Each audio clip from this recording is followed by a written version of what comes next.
지난 오촌 살인 사건 보도로 상 받은 걸로 아는데 일단 축하드리고요. 예. 네. 대답이 짧아요. 자, 디도스는 페인트 모션이다. 실제로는 데이터베이스 연결을 끄는 조직적인 선거 방해였다. 이게 이제 이 사건의 의혹의 핵심인데 당시 특검은 이게 우발적인 사건에 불과하다였거든요. 취재를 해보니까 이 수사 결과가 맞던가요?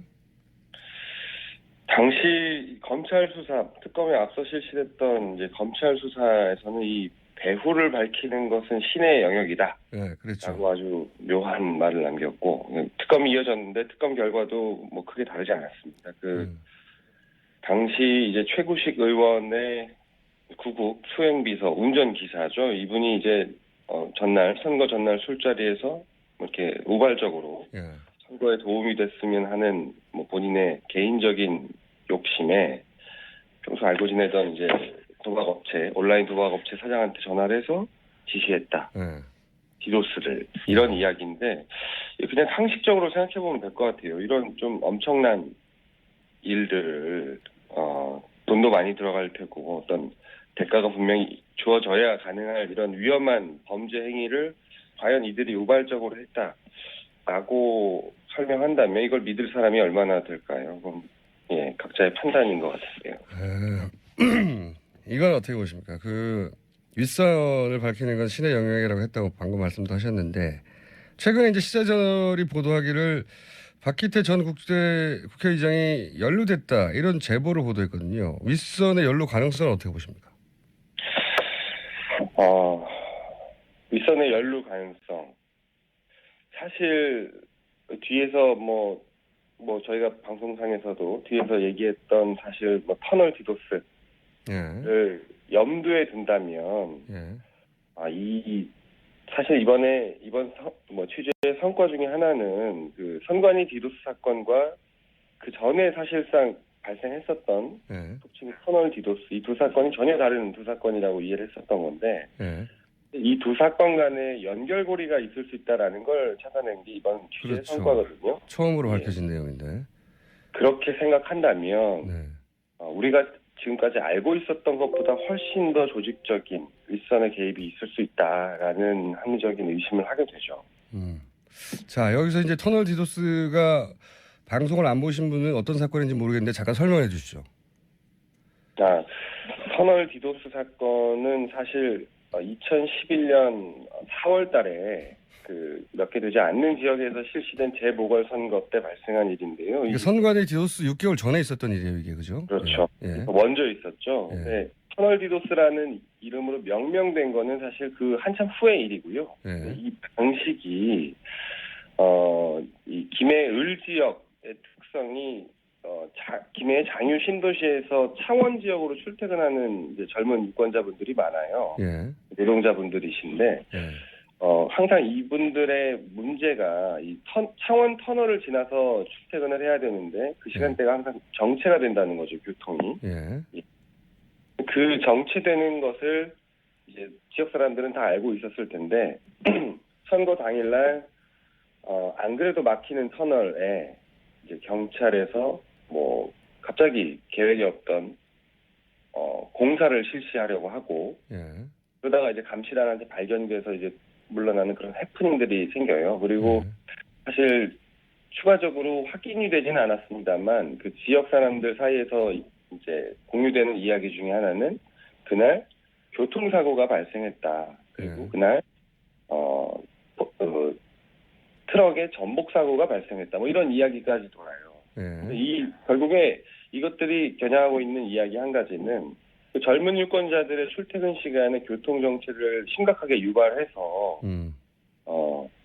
투표를 방해하려고 하는 그런 어떤 지시가 있었다 사전에라는 의심이었거든요. 근데 이것이 1년 반 뒤에 당시 한나라당 중앙당 청년위원장이었던 손모 씨가 어떤 구속되기 직전에 자필로 쓴 진술서를 공개하면서 이 터널 디도스가 단순히 발생했던 우연한 해프닝이 아니었구나 라는 의심을 불러일으켰죠.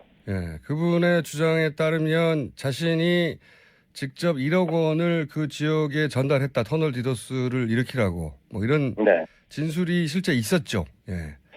자필 진술서를 보면 좀 구체적입니다. 1억을 뭐 줬다 이런 단순한 표현이 아니라 예. 5천만 원은 누가 누구에게, 예. 다른 5천만 원은 누가 누구에게, 어떤 목적으로, 이런 것들이 아주 구체적으로 적혀 있거든요. 예. 저희가 취재를 하면서 이 손 씨를 만났는데 작성을 하신 분이죠. 예. 근데 이분의 이야기는 본인은 그냥 여의도에서 찌라시라고 불리는 그런 얘기들을 모아서 적은 것뿐이다라고 변명을 하셨는데, 사실 이걸 작성한 다음 날 손 씨는 그 당시 구속이 됐었어요. 근데 그 구속이 되기 직전에 남겼던, 주변 지인들에게 남겼던 얘기를 들어보면 이것이 본인을 지켜줄 거다라고 생각하고 일종의 보험으로 이걸 작성했다라고 기억하는 분들이 있습니다.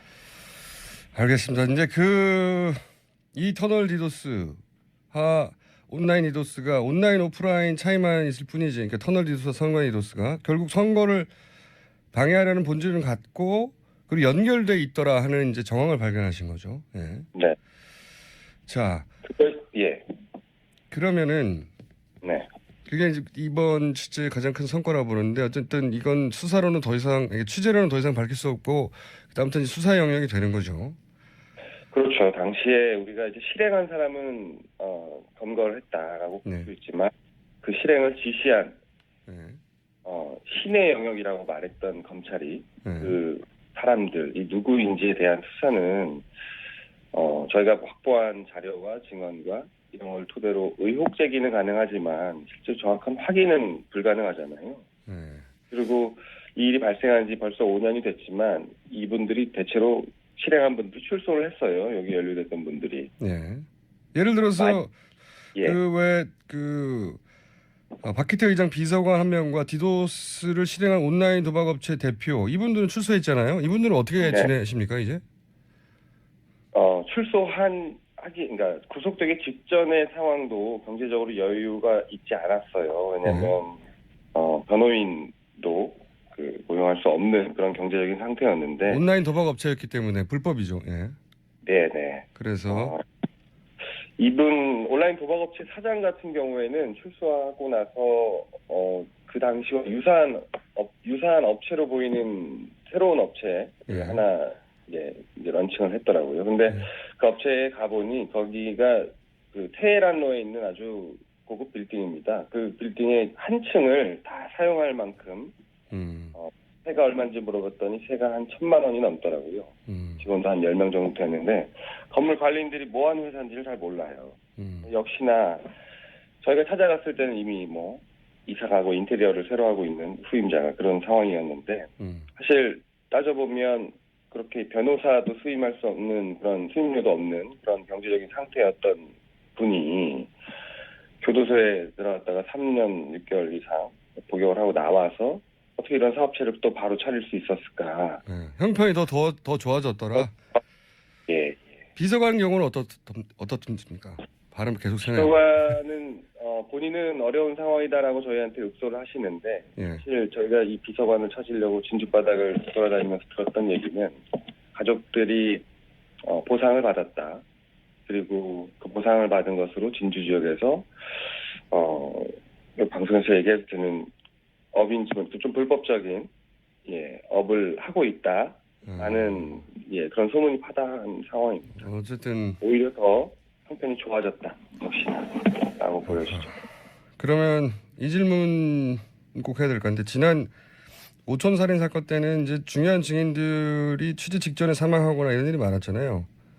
이번 사건도 그 윗선이 밝혀지면 사실 굉장히 치명적인 사건인데, 혹시 중요한 증인의 죽음 같은 거는 취재해보니 없던가요? 그렇죠. 있습니다. 이 터널 디도스 사건에 관련해서 사실 이 터널 디도스 사건이 드러나게 됐던 계기가, 그 배후에 관한 것이 드러나게 됐던 계기가 실은 이 아까 말씀드린 손 씨가 그 정우택 의원이랑 이제 같은 지역에 거주를 하면서 상당히 여러 도움을 주던 아주 우호적인 관계였는데, 그것이 깨지면서 당시 정우택 의원의 그 어떤 개인적인 비위에 대한 폭로전이 발생했었어요. 거기서부터 출발한 거죠. 예. 예. 그러면서 이제 그 폭로되는 과정에서 연결고리가 되는 인물들이 있습니다. 예. 해외 블로그를 운영하던 분들이라든지 뭐 그다음에 이 터널 디도스를 실행하는데 돈을 전달한 중간 인물들이 있어요. 예.